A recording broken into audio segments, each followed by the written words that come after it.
Yes, hamjambo tena kwenu nyote wa ndugu wapendwa watazamaji na wasikilizaji wa Kwetu TV. Nyote kwa ujumla mnaoendelea kuzifuata habari zetu mbichi za kila siku na kila wakati, mkiwa mbali na karibu, tunawasalimia. Wale mnaotufuata mkiwa Marekani, Ulaya na Afrika, salamu zetu ziwafikie kabisa. Tunawatakia tena jioni njema ya siku ya leo, mercredi le 29 avril 2026, na tunawakaribisha kwa mara nyingine ndani ya habari zetu za jioni ya leo. Kama kawaida tumewaletea habari kuhusu hali ya kiusalama mashariki mwa nchi ya Kongo, pamoja na taarifa mbalimbali tena tofauti zinazosemekana nchini Kongo. Moja kwa moja habari zetu za jioni ya leo tutawapeleka kwenye uwanja wa vita, tuwaambie habari za kweli tunazo jioni ya leo kutoka Kulinyi Defo. Tutaanzia mu territoire ya Kalehe, pale tuko mu province ya Sud Kivu, mwingine wa Chambombo, kunapo ripotiwa mapigano makali kati ya waasi wa M23 pamoja na wazalendo. Na wakati mapigano hayo yalianza kabisa asubuhi ya leo, watu walianza kukimbia na kuna watu waliokufa wakati wa mapigano hayo. Tutawaambia kabisa hali ni vipi jioni ya leo katika mwingine wa Chambombo. Tumewaletea habari mingi. M23 inalalamika ya kwamba Kinshasa iko na achililia wa prisonnier wao. Nasema kwamba 323 prisonniers ambao walikubaliana na Kinshasa kwamba itawachilia haiko na wachilia na siku zishakapita. Nadhani kwamba video mlifuata kabisa. Tutawaambia sasa habari kamili kuhusu hayo. Tumewaletea habari mingi mvile ya Bukavu, watu walianza kusikia mabombe. M23 ilifanya mazoezi mu ile camp Sayo, ile camp militaire ya Sayo. Tutawapeleka maeneo tofauti. Masisi, kambi ya watu waliokimbia, ilishambuliwa na watu kabisa wenye silaha na kuacha mambo ya karibika. Muituri kuko operasyon za pamoja za FARDC na MONUSCO ambazo walizianzisha siku ya jana kwa ajili ya kusekirize eneo za Mavivi mpaka Madumbi. Mnaoifuata ni Kwetu TV. Kama kawaida ni channel inayowaletea taarifa za kweli tena zenye uhakika kutoka mashariki mwa nchi ya Kongo. Tunawasihi kusubscribe, yani kujiabone, ili kukuwa naendelea kuzipata habari zetu zote kwa wakati. Vile vile kucomment na kuzilike habari hizi, pia na kuzisambaza kwa walio wengi ziwafikie. Na msisahau kujiunga nasi na grupu yetu ya WhatsApp, ambapo taarifa zetu zote mtakuwa mkizipata 5 kwa 5.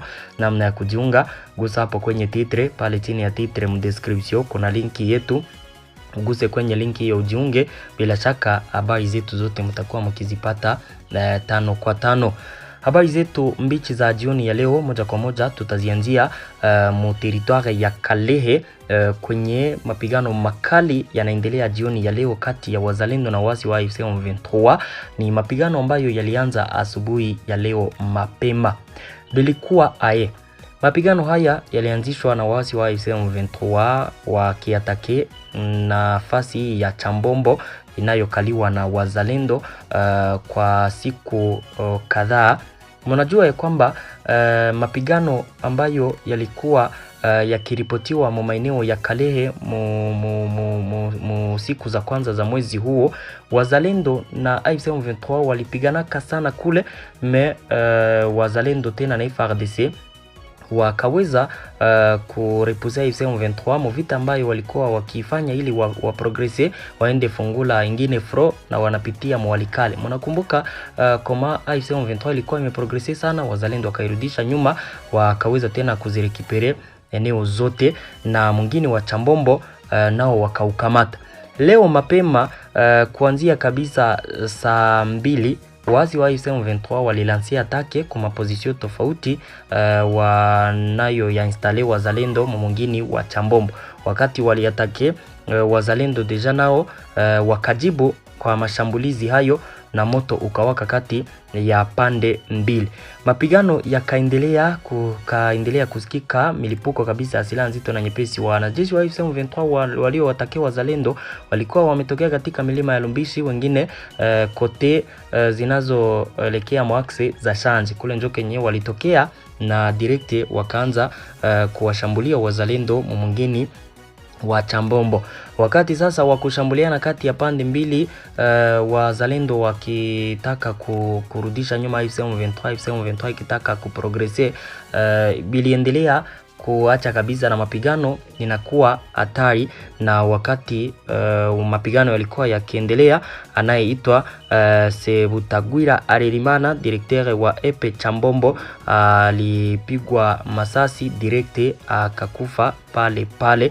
Na ile centre ya Chambombo mpaka jioni ya leo ingali ndani fro kabisa ya hali ya juu. Mezosi hata kama mapigano iko pale Mchambombo, wazalendo ndio wenyewe wangali na kontrole mwingine wa Chambombo.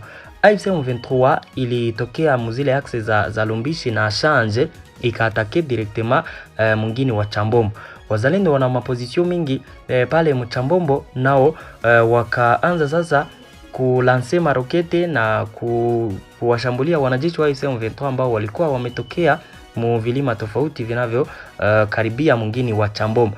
Mapigano yakawa yako naingia Mchambombo na deja donc AFC M23 ikawa iko na shambulia mwingine wa Chambombo, na wazalendo nao wakishambulia nitasema ni eneo zenye ziko ndani milima sana, na iko na shambulia makoline yenye AFC M23 ilitokea ndani na iko na washambulia. Njoo sasa kwa ile kupigana juu chini, ikaacha masasi inapiga kabisa yule Sebutagwira Arerimana wa Epe Chambombo akapoteza maisha yake. Mnasikia ke mapigano kabisa iko hatari kule. Donc ni kivumbi na jasho, na mpaka jioni ya leo mapigano yanaendelea.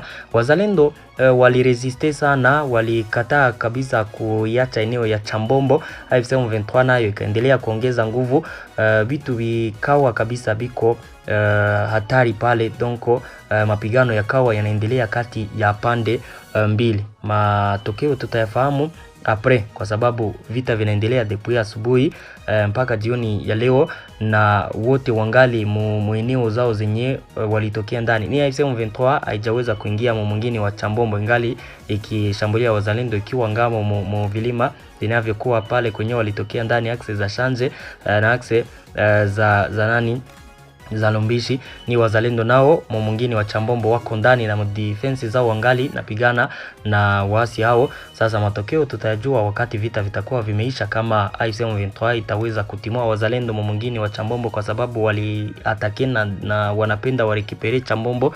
Tutawaambia kama wazalendo nao wataweza kuripuza AFC M23 wairudishe nyuma, waendelee kukontrole mwingine wa Chambombo, nayo tutakuja kuyawambia. Me pour le moment kabisa ingali vita ya hali ya juu kati ya waasi wa AFC M23 na wazalendo pale Chambombo. Nadhani kwamba pale kabisa mnasikia jinsi vitu biko. Population walikimbia kabisa kama kawaida, hao waweze wakakaa kwenye vita viko, walikimbilia katika maeneo ya karibu na pale yenye kuwa salama zaidi, waone ya kwamba kunaweza kabisa kukatulia, njo warudie. Tuendelee na habari zetu, tuwapeleke muvile ya Goma. Muvile ya Goma siku ya leo kabisa mkartie ya Keshero kulifanyika tena couvre-feu, donc operation ya bouclage, ambapo ni ya pili musiku tano tu mwile quartier ambayo AFC M23 imeifanya. Pale walifika hapo tena wakakamata vijana wengi, wakina baba wote wakafungwa, wakawaikalisha wote mcentre pale. Na AFC M23 inasema kwamba ile operation ilikuwa ikilenga kukamata marebele wanaoleta usalama kidogo mu quartier za Keshero. Wakaanza kuwauliza kabisa madokima zao depuis saa za asubuhi, na mpaka kwa sasa vijana wangali pale wako naulizwa, hawajaachiliwa. Sio habari tunazo, hawajawaachilia. Watu hapo wanapenda waachiliwe, kama iko control wako naifanya. Najua watu hao wote wako na madokima, wangali najiuliza sasa ni kwa nini hawajaachiliwa depuis hizo saa walikamatwa. Wanaendelea kutaka hao vijana kina baba waachiliwe, kwa sababu kama ni dokima wako nazo. Wanaendelea kujiuliza sasa mpaka jioni ya leo kwa nini hawajaachiliwa. Hakuna taarifa yenye AFC M23 ishatangaza pale kama isha wakamata wote, kama ni maribele, kama ingali nafanya uchunguzi. Hawajasema ne vijana wote waliokamatwa mpaka kwa sasa hawajaachiliwa. Nasikia yake pale kabisa iko ndani probleme ku population hapo, wa kina mama wao vijana, kina mama wao baba au mabwana, mabibi au mabwana wote wako na probleme, kwa sababu hawajui sasa kama AFC M23 isha amua nini, labda apres kuwakamata iko na waachilia, iko kabisa ngara probleme pale ni Keshero mvile ya Goma. Tunaendelea na taarifa zetu kama kawaida, tuambie kuhusu malalamiko ya AFC M23 yanayohusiana na kupeana wafungwa kati ya gouvernement ya Congo na Kinshasa. Kama ukumbusho, mnajua ya kwamba le 17 avril oui, c'était le 17 avril kule Suisse kulisainiwaka makubaliano mapya kati ya gouvernement ya Congo na waasi wa AFC M23. Katika makubaliano hayo waliyakubaliana na mambo mengi, ikiwemo kupeana wafungwa kati ya pande mbili. Wote wakatangaza wafungwa ambao wanaowataka kutoka kwa parti ingine. Kinshasa ikasema kwamba itapana 323 kwa AFC M23. AFC M23 na ikasema kwamba iko kama na 216, je pense que kama nako nakumbuka bien ni 216. Sasa wakapeana siku 10 ya kuwa deja zile operation zimemalizika. Leo ikawa deja siku 10 isha bila parti moja kupana hao wafungwa. Sasa AFC M23 kupitia porte-parole wao Lawrence Kanyuka wakalalamika, akasema Kinshasa kabisa inaendelea kutoyafanya yale walio yakubaliana. Nasema kwamba walikubaliana ya kwamba msiku 10 watakuwa wamepeana wafungwa, hakuna hata mfungwa mmoja ambao Kinshasa ishaka muachilia. Nasema kwamba Kinshasa inaendelea kutoyafanya kabisa yale ambayo waliyasign wakati AFC M23 iko angaje kabisa kuyafanya ili kuweza kumaliza migogoro katika njia za amani. Kinachoshangaza hapo ni kuwa AFC M23 inaishutumu Kinshasa kuwa haijawachilia wafungwa, wakati nao hao wafungwa wao wenyewe watawapana ku Kinshasa hawajawaachilia. Yani wanapenda waonesha kwamba gouvernement ya Congo njoo yenye iko na kiuka makubaliano, ipendi yachililie wale wafungwa. Iportake ni wale wafungwa DSS ambao watawapana mu gouvernement nao hawajawapana. Donc iko malalamiko ya kutaka kuonesha Kinshasa kama njoo yenye iko na kataa ama haiko nafanya waliyokubaliana, wakati nao hawaja wapana wale wafungwa. Ile iko inakuwa sasa mambo ya politike. Donc AFC M23 inapenda icheze mchezo wa politike pale, ioneshe ma community international na wapatanisha kwamba Kinshasa njoo yenye haiko na achilia wafungwa. Tunaendelea na taarifa zetu. Twende muvile ya Bukavu. Muvile ya Bukavu siku ya leo deja bombe zililipuka mu ile ka ya Sayo. Mu ile ka militaire ya Sayo bombe zililipuka sana. Watu hawakupanike kwa sababu walikuwa wamepewa habari. Wanaotufuata kila siku kutoka Bukavu nadhani kwamba habari hizo tuliziwapa depuis jana. Tukaambia kwamba AFC M23 ilitangaza kwamba pale mvile ya Bukavu mwile kama militaire ya Sayo watafanya ndani mazoezi ya kivita, watakuwa wakitumikisha silaha nzito na nyepesi na mabombe, ambapo walisema kwamba wakati wa hiyo operation watalipua mabombe mengi, mabombe ya zamani, mabombe yaliyozeeka yote watayalipua pale. Walikuwa wakiambia population kutobabaika na kutokuwa na probleme wakati ile operation itakuwa na iko nafanyika leo. Sasa mabombe ilikuwa ikilipuka pale kwa sababu ile habari walikuwa wameipata, kukukua na panike na ikukua hata vita, paske ilikuwa operation ya kufanya mazoezi ya AFC M23. Bukavu vipi kabisa, mnaotufuata muko poa, nani kwamba muko salama salamini. Tunawashukuru sana wengi, tunaonaka sana kabisa kutoka Bukavu. Asante kabisa watu wa Bukavu, tunawasalimia sana.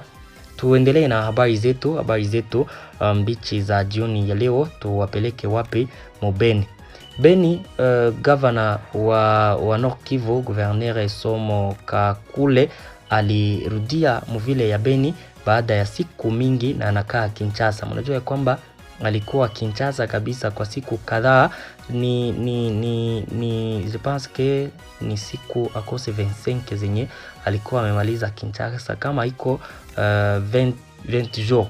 Unakumbuka kwamba aliendaka kabisa Kinshasa maoperasyon zinazokuwa ama zinazolenga kuongea na gouvernement yote kuhusu probleme za Nord Kivu, kuhusu krize kabisa za population. Donc ilikuwa kuhusu matako ya population Nord Kivu. Wakati aliendaka ikapita 15 jours na haonekani iko napatikana, habari zikasambaa kwamba aishakafungwa na Kinshasa. Tukamwambia kwamba ni bongo, ni operasyon zenye iko ndani. Sasa siku ya jana njo alirejea kabisa Beni, akakuya na amemaliza ile mission ambayo alikuwa ndani Kinshasa.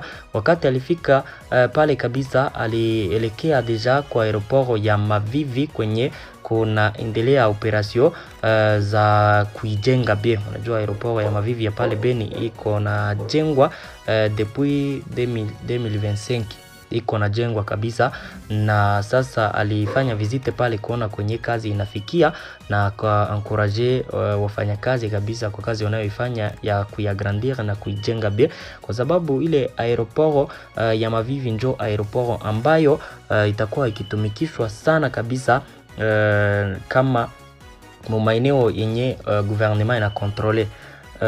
Donc iko na jengwa be iko ya kabambi, paske mu Nord Kivu aeroport yenye ilikuwa ikitumikishwa ilikuwa ya Goma, leo inafungwa na Goma iko controle na wasi wa M23. Aeroport ya Mavivi ya Beni njo yenye wako na agrandir ijengwe be iko ya aeroport international yenye itakuwa ikitumikishwa kabisa na watu ambao wanapenda kwenda mu Nord Kivu, na hata watu wa Nord Kivu ambao watakuwa wakitaka kwenda mu mapays étranger pale Mavivi njo kwenye watakuwa wakipitia.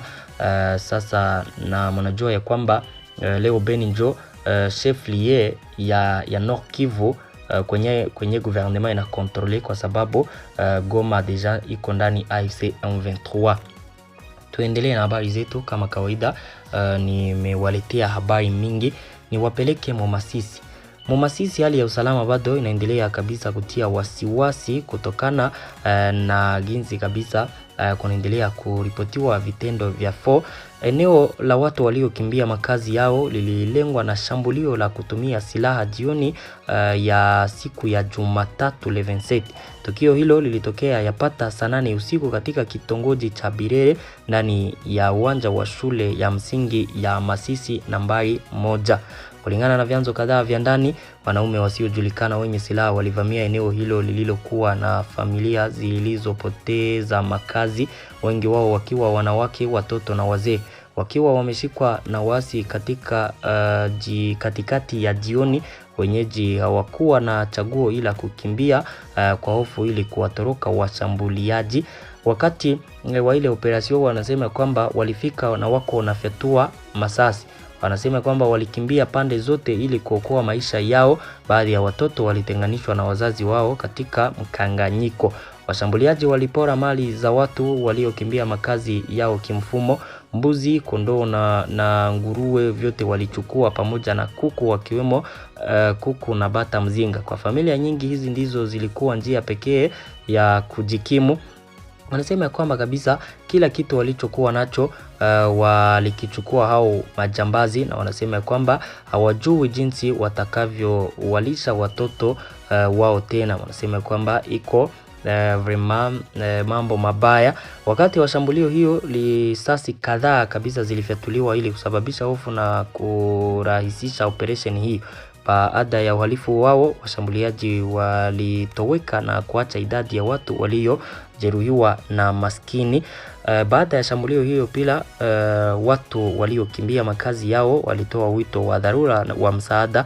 Waliomba kuingilia kati kwa mamlaka za mitaa ili kuimarisha usalama katika eneo hilo, pamoja na usaidizi wa mashirika ya kibinadamu ili kukidhi mahitaji yao ya dharura pamoja na matibabu. Donko wapewe kabisa na madawa kule za kutumikisha. Na tukio hili la hivi karibuni kabisa linaonyesha tena udhaifu wa watu waliokimbia makazi yao katika sehemu hii ya Kivu Kaskazini, ambapo ukosefu wa usalama unaendelea kudhoofisha jamii ambazo tayari zimeathiriwa na miaka mingi ya migogoro. pale kabisa. Tunasema pole kwa wakimbizi wa eneo hizi. Tuwapeleke Ituri. Ituri kabisa, operation za FARDC na MONUSCO zilianzishwa si Ituri tu bali na Nord Kivu katika maeneo ya Beni zilikuwa lancé depuis jana. Axe za Mavivi mpaka Mandumbi ziko bien sécurisé na wanajeshi wa FARDC na MONUSCO. Ni operation ambayo inaitwa Nyundo D. FARDC pamoja na wanajeshi wa MONUSCO kutoka Kenya walifanya operation kwa pamoja siku ya jana, wakaingia kabisa njia hizo, wakadeploy wanajeshi wengi, wakawa kabisa wanakontrole zile eneo bie kuanzia Mavivi mpaka Mandumbi. Ni operation watakayoifanya kila siku ya kupita mule kote kabisa, waishaka deploy wanajeshi kule. Kazi ni kusekirize ile eneo, na ile operation iko ya kuvize kurenforcer kabisa protection ya wa civile. Donc ni kwa ajili ya kulinda population wa maeneo hayo. Maeneo hayo nayo yashakatiriwa vibaya na vita vya ADF Codeco na Zaire. Mnajua kwamba ADF kule inafanyaka kazi muzile eneo. Sasa ili kuprotege population na makundi hayo, wali renforcer kule na kuanza kufanya doria za kila siku, asubuhi, mchana na magharibi, ili kulinda population wa hapo na magrupe ya arme ya kule, sana sana ADF ambayo inatesaka population. Merci beaucoup ndugu zangu, hizo ndizo habari ambazo nilikuwa nimewaletea jioni ya leo. Tunawashukuru sana kwa kuwa mnaendelea kuzifuata taarifa zetu, na tunawaomba kuendelea kusubscribe, yani kujiabone na kuzisambaza taarifa hizi kwa walio wengi ziwafikie. Vile vile kujiunga nasi na grupu yetu ya WhatsApp ambapo habari zetu mtakuwa mkizipata 5 kwa 5. Jioni njema, Mungu awalinde na usiku mwema. Tupatane kesho kabisa tukiwapa habari mbichi za kesho. Merci beaucoup.